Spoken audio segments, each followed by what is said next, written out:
Okay.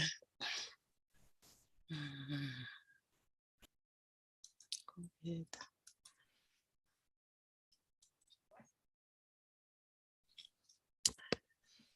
Welcome, everybody. It's good to see all of you today. And this is our Breaking Bread for March. And it's an opportunity for us to thank you for every time that you are joining us here and for everything that you are doing for our community. Sorry, I'm hearing my voice on YouTube. It's an opportunity for us to thank you for.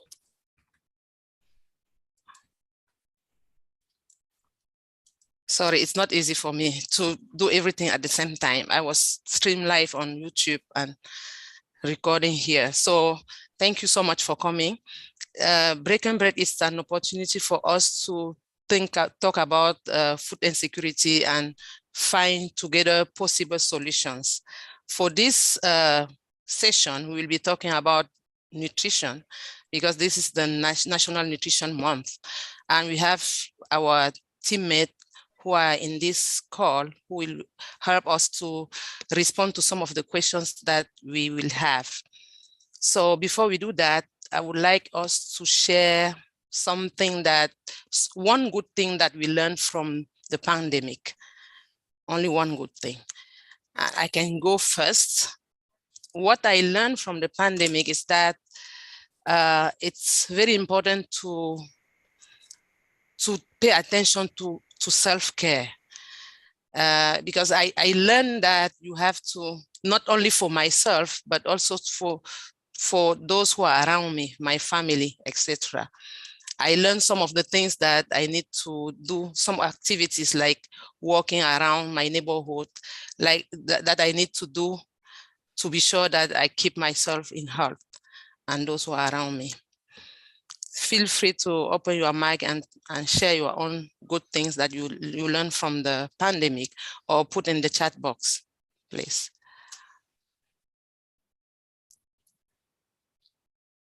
Yes, Kathy. This was an interesting kind of learning. Because of the pandemic, I was able to attend services at a different faith community, and I ended up joining a different congregation, which has been a really important change. And I don't think I would have exposed myself, or certainly as easily, to another congregation. So I guess the lesson is more what I learned about myself and what I needed. Great. Thank you so much for sharing that. Anyone else? Please feel free to open your mic and say something, Luisa. Okay, I guess I can go. So something that I learned was the value of hybrid programming. So with the opportunity of, having Zoom and other platforms that allow people to participate that other way, wouldn't be able to. So I think I really appreciated that from this. Yeah. Thank you for sharing, Luisa. And I remember that we were talking about it before, that we all learn how to do everything through Zoom, and all the difficulties that we are facing when we are using those online platforms. I'm seeing on the chat that Franzine, she put thinking outside of the box in all we do, especially during limited access to many resources for our community and our family as well. Nice. Yes, Jennifer. Yes, hi, thank you.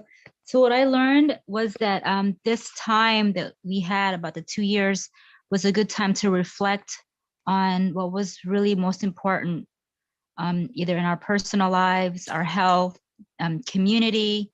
We had so much time to be at home and maybe whatever, just think about any cause that was really important. Exactly, yeah. We are working from home. Sometimes we finish the time that we used to take the bus or drive to reach out to our home. We are at the same place. We have more time to take care of our family and to think about the other things. Thank you. Anyone else?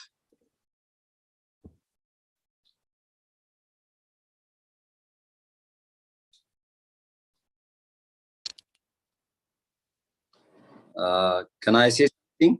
Yes, go ahead, please. All right, thank you. Thank you all. I just noticed two things in general.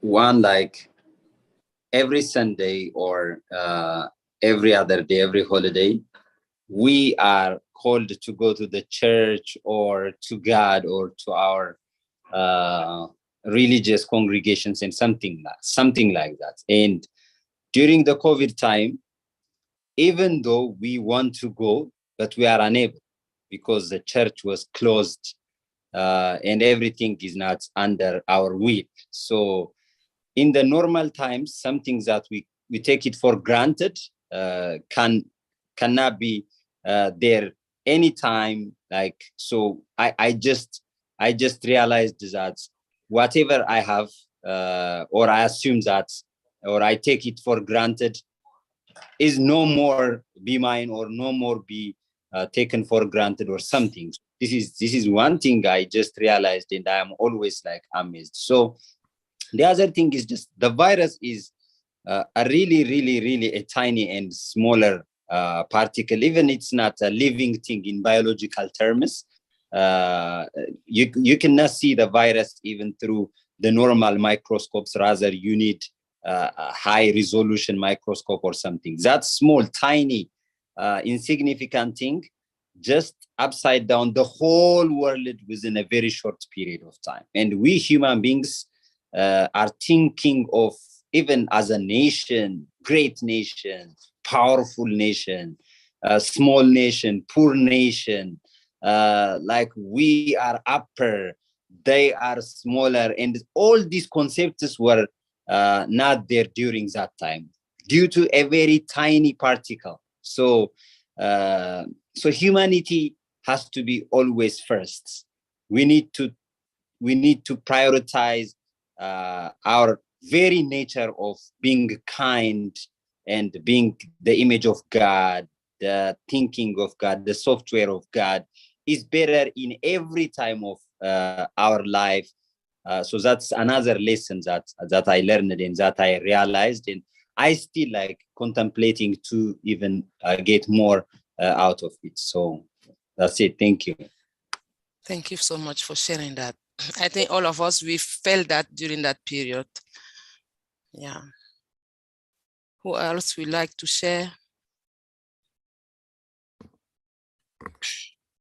Okay. So we'll go ahead and just see the progress that we are having on our commitment, the commitment that we took from the last session. Some of the people here, they said that they would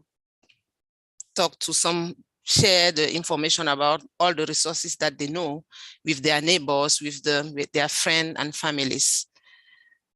Anyone would like to share the progress of his or her commitment?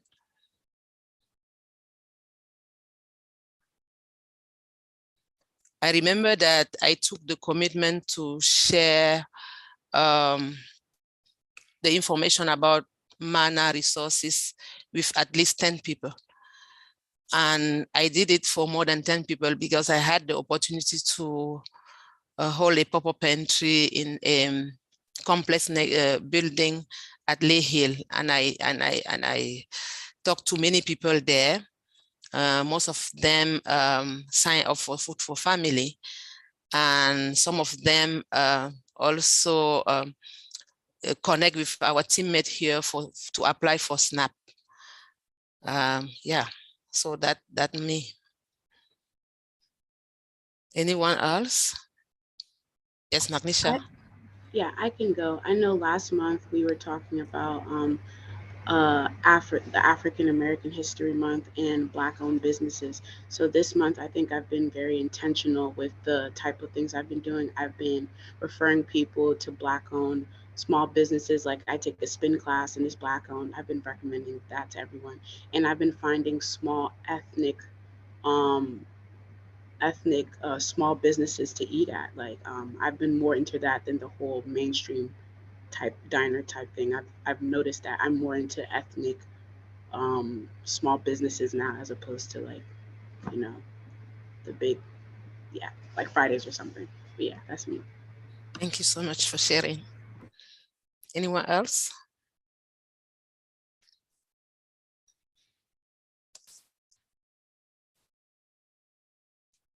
Okay, so we will move forward. And now I would like to give the opportunity to Magnisha to share some statistics that we gather about nutrition.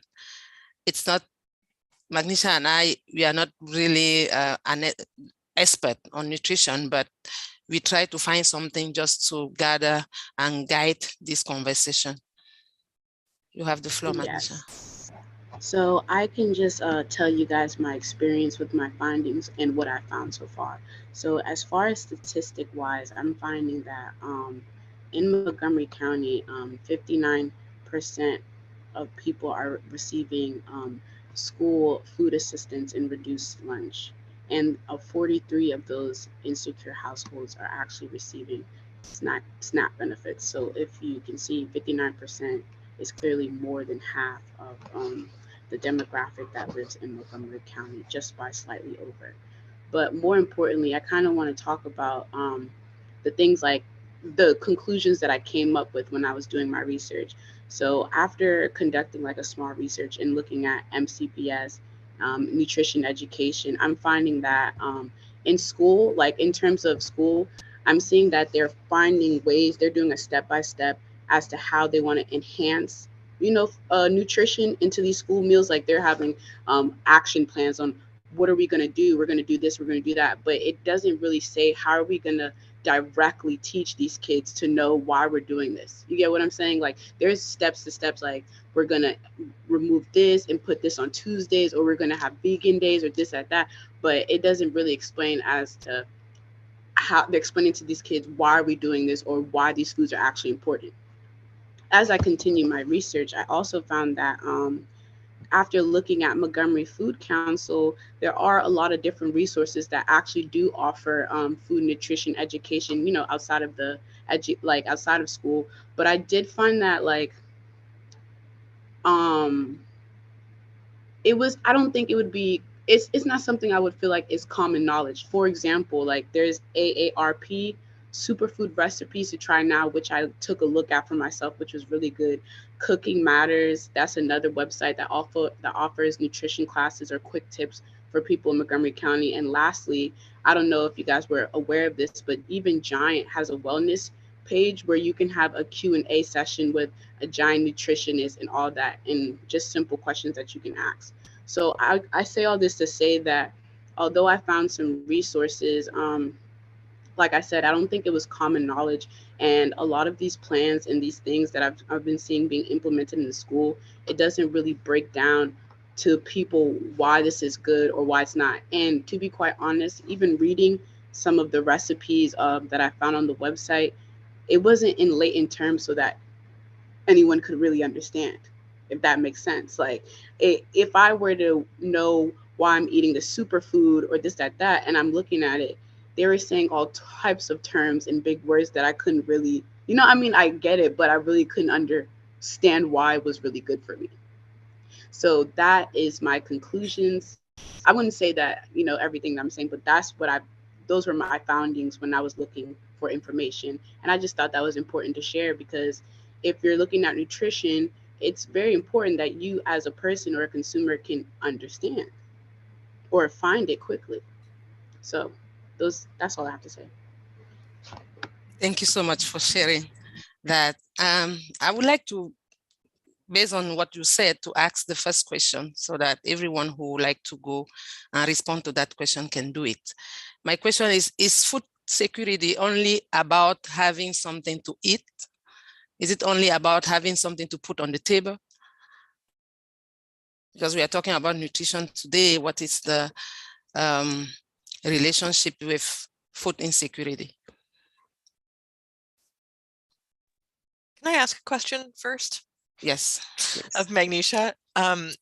Thank you for all of that information.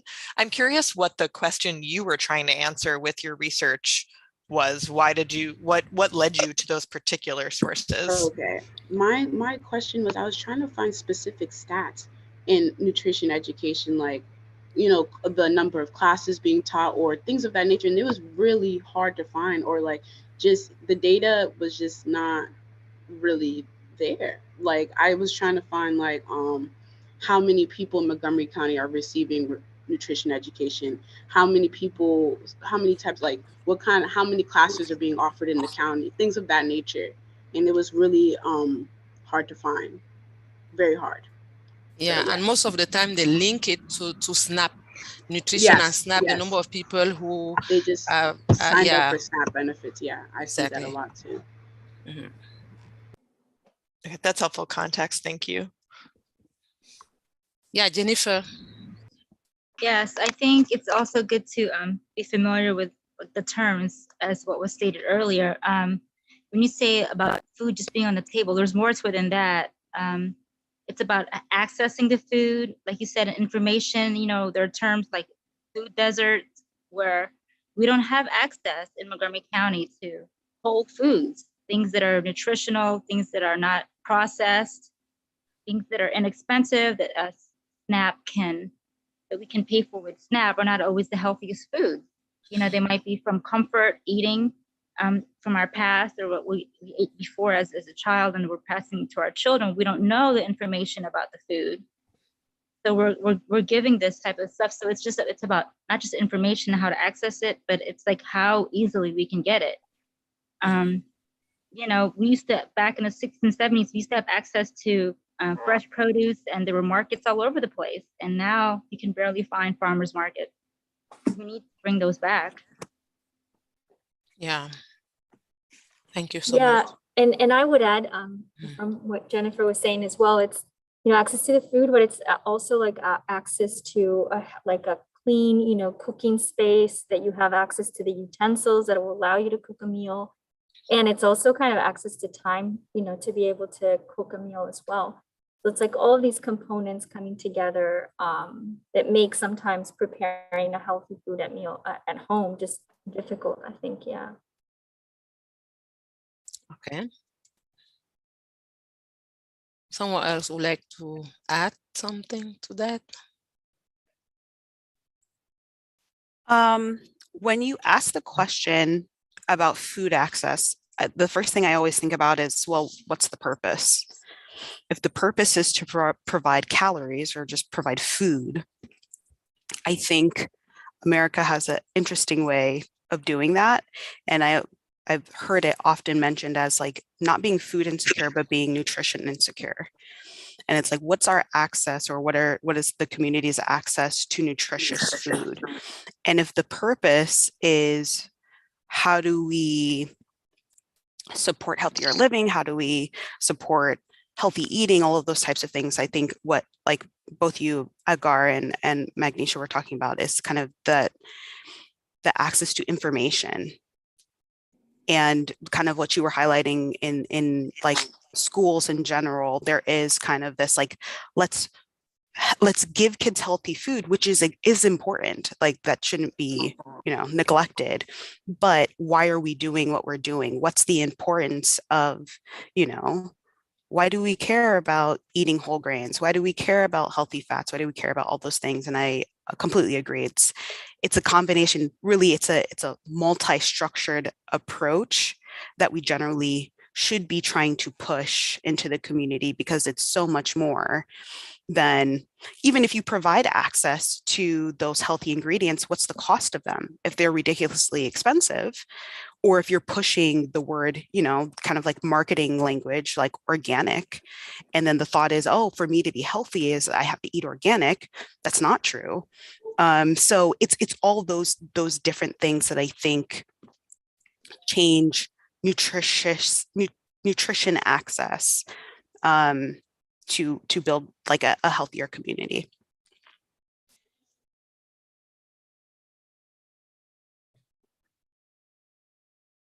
Sorry, I was on mute.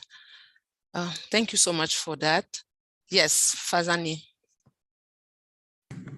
Hi, I'm working at MCPS. I just wanted, this will be very basic, but with many families that I work with and I've worked with throughout the last 2 years of the pandemic, nutrition, as important as it is, having just food on the table is the first thing that we try to do.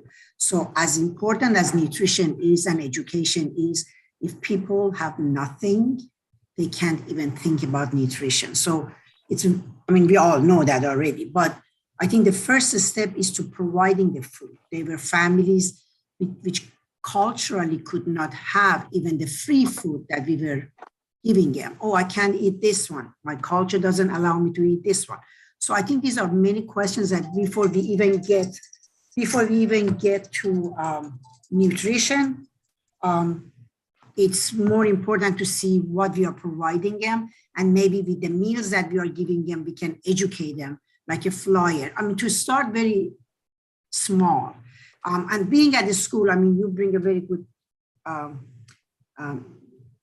subject of teaching our kids how to, just like when we order food from these organizations that come with a recipe, very simple items with ingredients. But I think the first question is, you know, as much as we want to give them nutrition and we want to improve the nutrition, especially from school point of view, we also want to be clear that many of these families, maybe now a little bit more, but at the time that the pandemic happened, they had nothing. A canned food would have been just the only nutrition they get. And every day I talk to the kids because I recycle many food at the school cafeteria, that like fruits and stuff. And all the fruits I recycle and I have it next to my office. So every afternoon, as many days as I can, I give out the fruits and I tell them, oh, this is good for you. Today we have banana that was extra. Today was apple. So, you know, on a small local level, I try to do that just very passively. So I don't know if this makes sense, but, you know, it's also educating them little by little, you know, and I think very well having a platform to teach them and have workshops for the families, I think would be great. That would be something I take back to my schools for sure. Thank you so much, Fazani. Kathy. Hi. I just wanted to thank Magnisha, who I've never met. Hi. I think I was struck by lost opportunities in two things she mentioned. One is that if you're changing the menu at a school, and my children are long time out of MCPS, but still it's an opportunity to catch their attention. And so that's a lost opportunity, and maybe an opportunity for advocacy, a lost opportunity to educate them about why, and maybe an opportunity for advocacy. And then, I mean, I have lived in the county for 45 years, and I never knew that, and I've been a giant shopper a lot of that time. I never knew you could go online and ask a question. So that's, again, another lost opportunity for people to get information. So thank you. Thank you, Kitty. Harrieta? Yes, hi. I just want to thank you so much. I came in a little bit late. Sorry about that.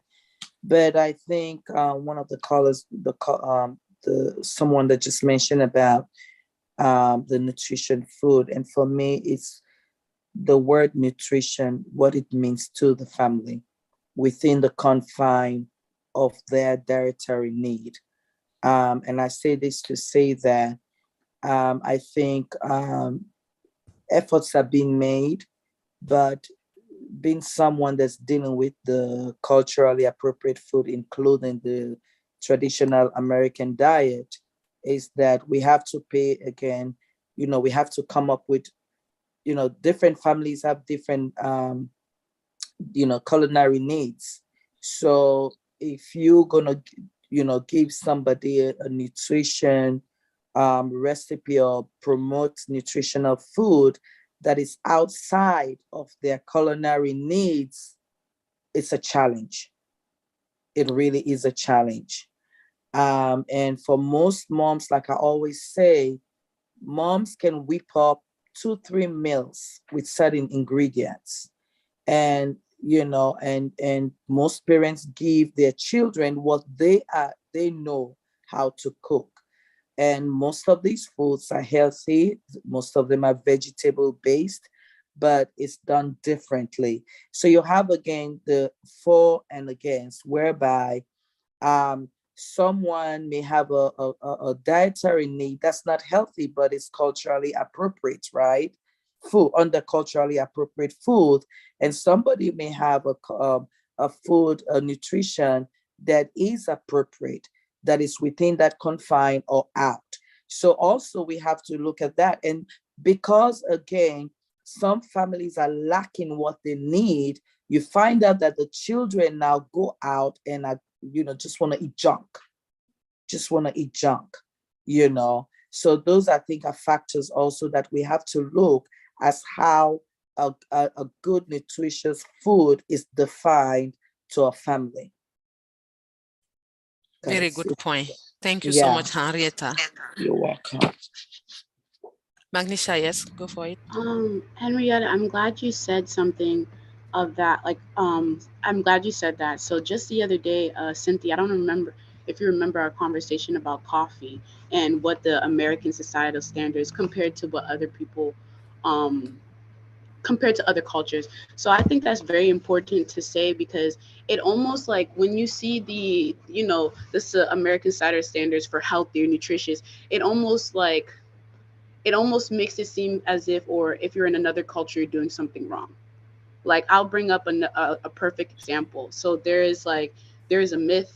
Well, I'm going to call it a myth. There's a myth in this culture, American culture, that if you drink coffee too early, that it's not good for you. It's going to stunt your growth, or this, that, and the other. Whereas other cultures like my own, or they drink coffee as kids and they are perfectly okay. Everything is fine, because that is a part of their cultural diet and is different from yours. So I feel like the term nutrition, just like Henrietta just said, can vary, and it needs to.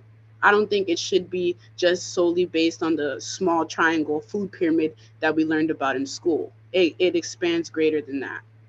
Exactly. That's my point. Yeah, very important. And I know that Cynthia has a lot of examples to show you that we are not just doing something like this, but we also have specific ways of working with people with their specific food. Cynthia. Yeah, actually, what I wanted to say was in relation to like nutrition, you have to think about the concept of health, and kind of like what Henrietta is saying, recognizing that not only do all cultures have their own nutrition concept or their own way of desiring to eat, their own culinary styles, but we are all genetically and ethnically different. So the health standard that we have in the United States is not based on all these different cultures. It's based on one culture, one type of person. So that type of person potentially should have this hemoglobin A1C, should have this cholesterol level, but that may be very different for another culture, for people who come from a completely different part of the globe, who have a kind of existed in different temperatures. There's so many things that impact our health. And oftentimes we don't look at health that way. We look at it as a very one-note way, which trickles into, when we talk about food and nutrition, as also being one note. So that's another thing that, we do often have to think about, and kind of like what Agar is saying at MANA, when we do our food education, these are the things that often Luisa and I spend a lot of time thinking about, is how do we, if we are having a cooking class, how do we make it more culturally appropriate? How do we also engage? Montgomery County is very diverse. So what we're doing in a cooking class may not apply to all cultures, but maybe you're picking up a new tool of how to use an ingredient. Maybe you're able to join in the class and tell us how you use that item in your culture or in your household. So I think really having collaborative efforts when you're talking about, food, nutrition, cooking, those types of things is really important.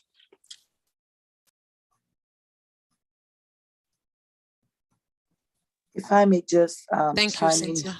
Okay. Can I chime in, Yes, please? yes, go ahead. So one of the other things, thank you so much, Cynthia. I think that's great, Buffett.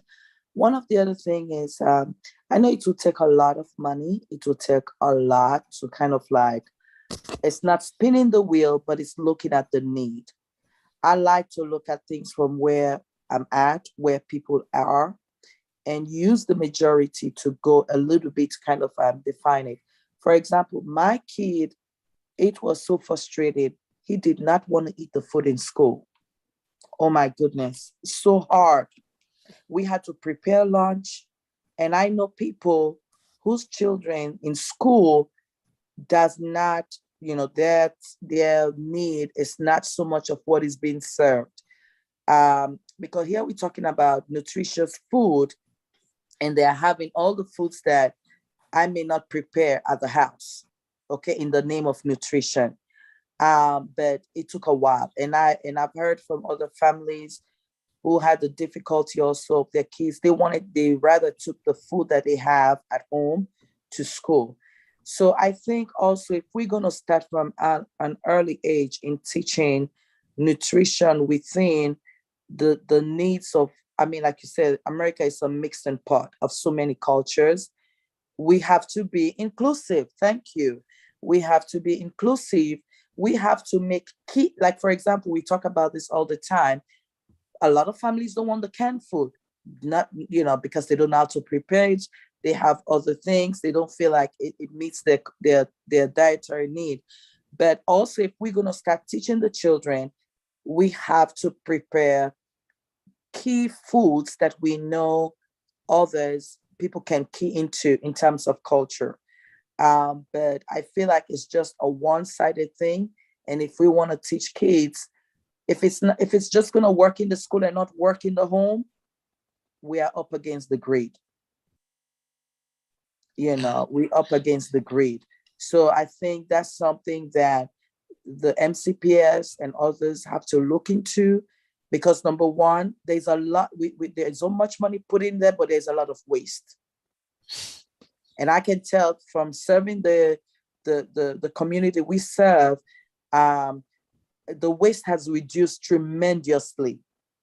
I have not seen where one food that we give out is being thrown away.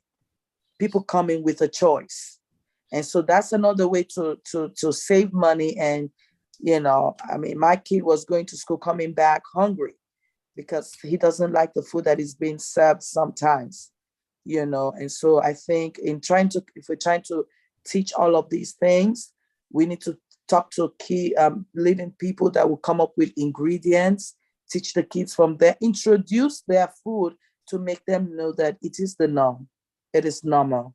And, I think going from there, it starts from an early age, that inclusiveness, that open-mindedness. And, a lot of countries, they eat healthy. They have a long span. Their span is long from where they're coming from. And so I think that's something in preventing waste financially, in terms of labor. We need to have get together and see what are the key ingredients that we can do to present a more inclusive platform. Thank you. Thank you, Henrietta.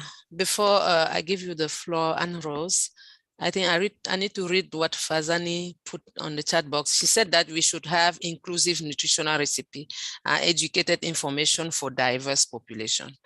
It's what we were saying, Henrietta. Anna Rose, go ahead. Henrietta, I'm really glad you brought that up in terms of food access to kids at school, because I know for some MCPS schools right now, we have a lot of kids that are either not having access to the food that they would prefer to eat at school or not being interested in it. So we're experiencing a lot of food waste.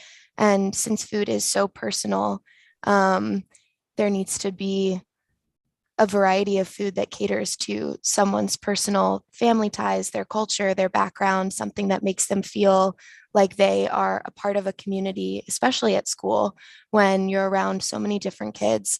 You want each student to be able to see themselves represented in what they're eating. And I think that, yeah, food is just really personal. So I'm glad that you brought that up because I think a lot of students don't have the access to food that's culturally appropriate for their needs. And we're seeing a lot of food wasted that because it's not relevant to what students would prefer to eat. So I'm glad you brought that up because I think that's a really important point. Thanks, Anna Rose. Jennifer, before Kathy. Yes, hi, thank you. I have two questions for anyone here that has knowledge of it. So the first one is this about MCPS's food menu. Does anyone know if we might be going the direction of diversifying the lunch at least?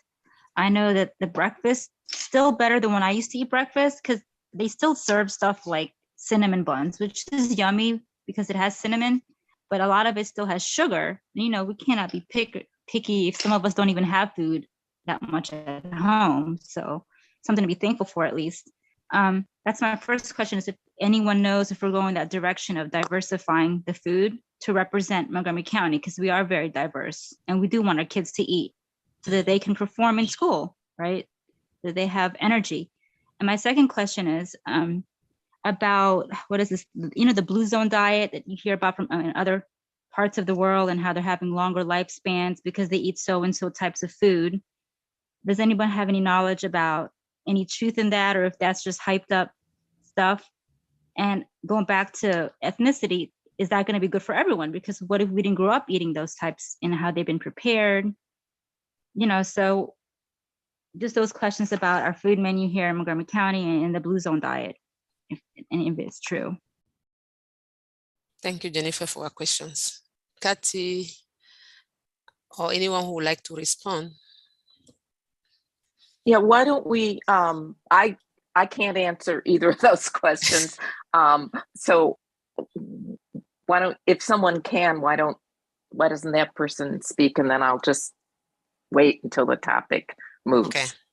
Thanks. So I don't really know that much about the blue zone diet. I'd never heard that term before, but what I do know is Mediterranean diet has like a lot of backing in terms of like the health benefits and all of this. But in reality, what they're looking at, which is really interesting, is that people who practice the Mediterranean diet in the US don't have the same benefits as people who practice the Mediterranean diet in their countries of origin. And so they're linking it to proper like sunlight exposure and the way that people enjoy food with their families and kind of all of those added benefits, not just the food.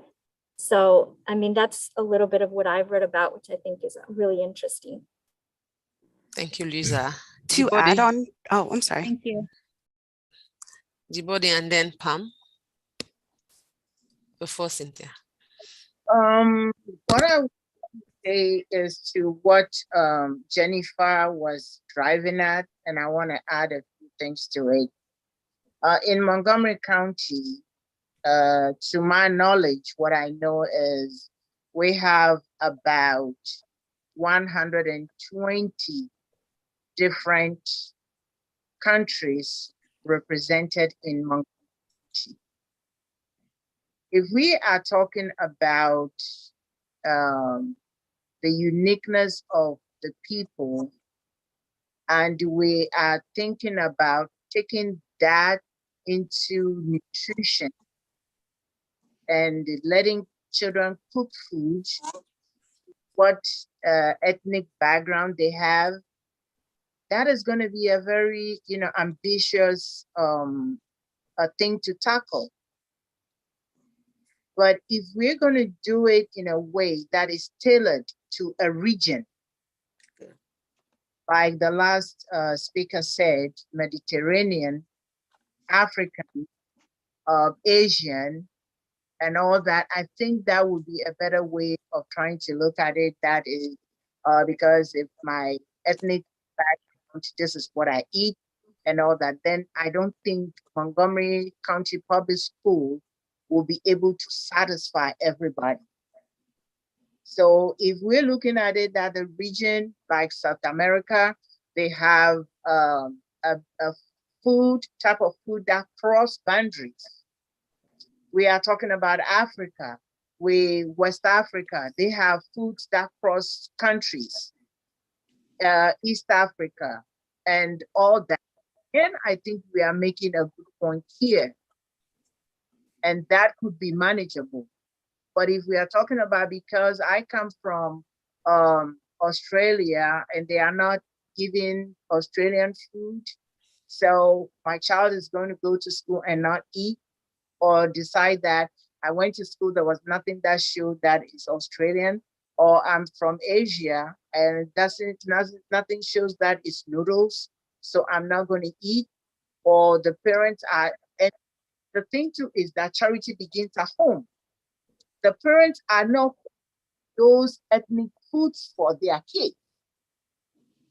So why are you going to put the burden on the school system to teach you how to eat the food? So let's focus on the home.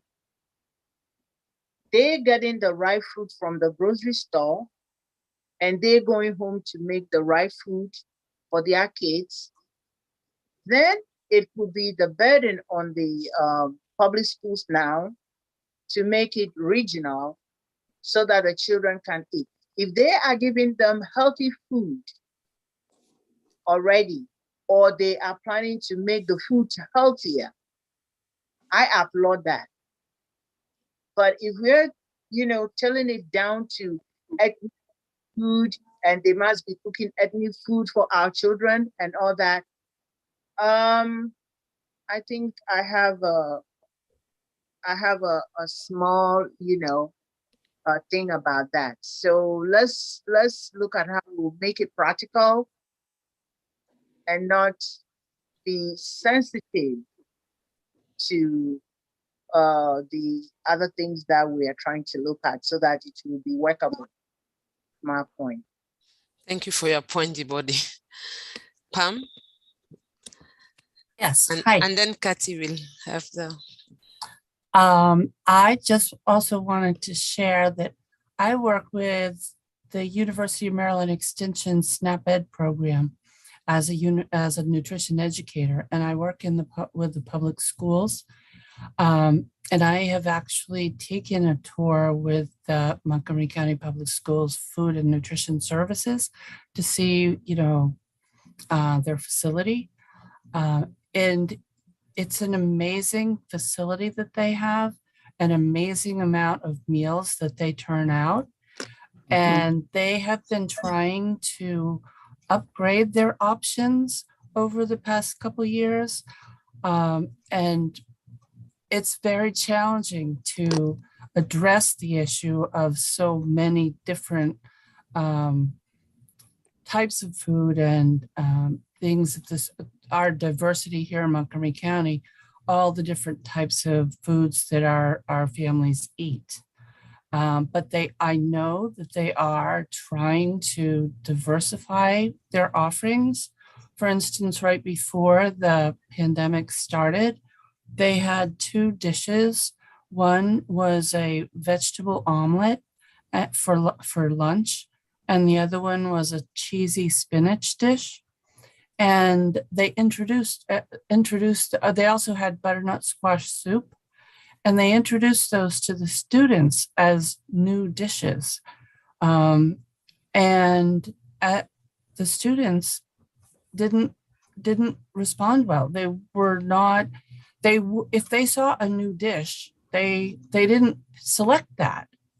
And so as part of SNAP-Ed, as a nutrition educator, I was working with the schools that I work with, and I was going in and doing tastings with the students of, for instance, the day that the pandemic started, I was going to be doing the vegetable omelet. They had got a special portions of those in for me to have one of the 3rd grade classes taste in the classroom with me, so that I could say, okay, guys, we have some sweet peppers and onions, and you've already tasted those earlier in a salad.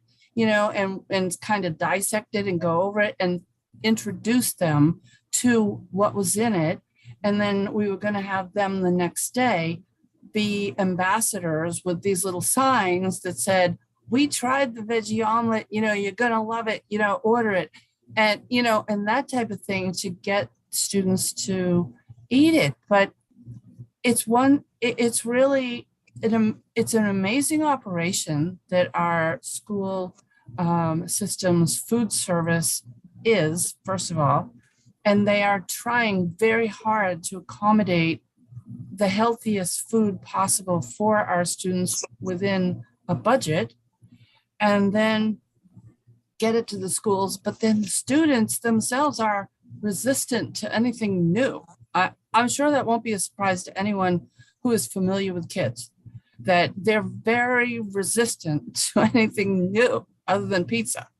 So, I mean, they're just, it was really, it's a challenge. And this Food and Nutrition Services clearly is aware of it, but, they're taking steps one at a time, very carefully and very strategically to address the issue and try to bring more variety.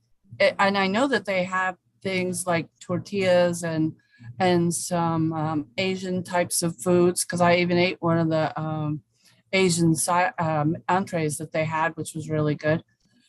So they're trying to represent as many cultures as possible. And they also are trying to incorporate local food from our local farmers as well. But it's a really big hill that they're climbing. And with over 205 schools, that's a huge amount of students.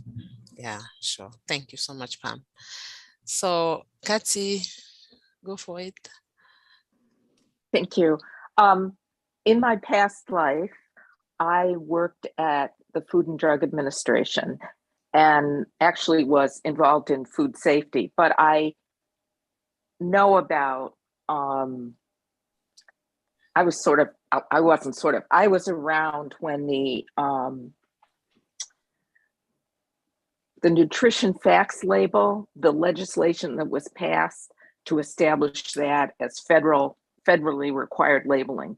And I was just thinking about the people I know who at the time were working on the Hill, the people I know at FDA who worked on the nutrition facts. And the fact is that in large part, and of course this is now going back to the 90s, those were people from the majority culture. And so they weren't, this is not probably a great insight for many of you, but that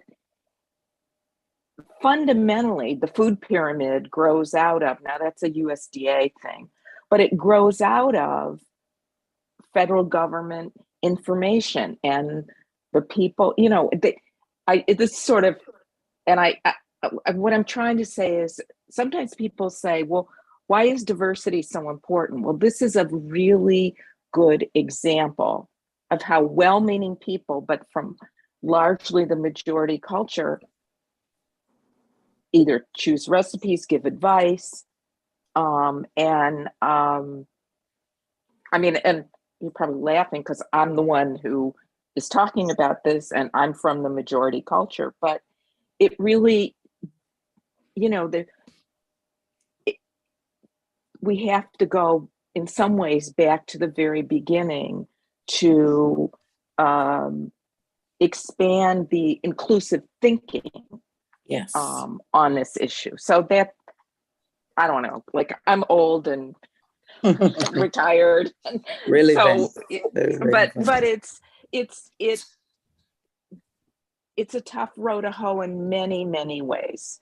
And I'm not saying we shouldn't do it. I'm just saying, oh my God, I think about these people are my friends. I mean, it's not anything about them personally. It's just, people didn't think that way, certainly, I think in the 90s. And I think it's important to keep saying this about diversity and inclusivity. Exactly. Yeah, diversity is everywhere. So I want to have the opportunity to ask the last question before we wrap up.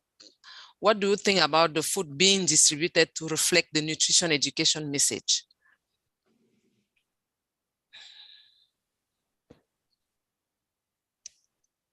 I'm sorry, can you ask that in a different way? The distribution, food distributed where? To whom? No, I mean, how if the food that we are distributing reflect the message that we share through our nutrition education? Got it. Thank you. Or answer. Sure. Yeah, you got to answer. Answer. I'm sorry, Furman, are you asking me to answer? Yes, Jenna. Okay. Well, I'll tell you that it has improved a lot since I started working here at MANA. I remember very distinctly, I was teaching the classes early on, and I would finish up teaching a class about heart health, and then I would give people a box of food that was filled with sodium. And I'd sort of be like, do as I say, not as I am, not the food I'm providing to you right now. So we've made great strides at MANA in terms of this as a priority. And we have, as with school food, have a long way to go. We're making up for many, many decades of not paying, an industry not paying that close attention to health and not paying that close attention to cultural diversity. So we're doing better, but we could do more. Mm-hmm. Is that good enough for you, Furman? Or excellent. Okay, great. Thank you, Jenna. Thank you, Jenna. Jennifer, 1 minute so that we wrap up, and I want to be just think- respectful for your time. Thank you, guys. I think it's good that MANA is doing this and nobody else really does this in parts of the world. Like US is very generous, but that to just require certain types of foods not be given or accepted. If you want our society to eat healthier, don't accept foods that have certain ingredients because they deserve it. Why do only rich deserve certain types of whole foods? Everyone is supposed to have access. And if it's free, just because it's free doesn't mean it's healthy. So we need to change that. You need to set higher standards on what can be accepted. Okay, thank you. Bye. Thank you. Henrietta, 1 minute, please. Yeah, I mean, as Jenna said, it's improved a lot. And I think some of the programs being offered speaks to that. We have a ways to go. And also we have to keep talking and keep the conversation open about the inclusiveness. And I will go back to what one of the callers mentioned. It's about regional. You cannot satisfy, every need. It's going to be an uphill, challenge. But if we focus on regional and sometimes do this small taste test that we see in the mall, we see in the stores, you get people's taste to start to develop a like for what is coming. So it's a long road, but I think we need to continue to talk about this. Thank you. Thank you, Henrietta. So just for wrap up, we said that we cannot talk about nutrition when people do not have something to put on the table. We start talking about nutrition when they already have something to eat. And we also talk about using a collaborative way to make nutrition education more culturally appropriate. And we also have to think about inclusive and diversity in nutrition recipes, so that people can feel themselves being part of what we are offering. And we said that we are working toward the diversity and inclusion of nutrition, specifically for our kids at school. So with this note, I would like to thank you so much for coming. I realize that the topic of nutrition is very interesting, and maybe for the future, we'll have another session about nutrition, because I had like 4 questions. We didn't go through those 4 questions. Thank you so much for coming. Thank you, Henrietta. Thank you, Dibodi, Anna Rose, Jenna, Nancy, Magnisha, Ellie, Fanzani, Tess, Jennifer, Antena, Foreman. Thank you so much, and see you next month. All right. Bye-bye. Thank you. Bye. Thank you. Bye. Thank you. Bye-bye. Nice to see you all. Bye-bye.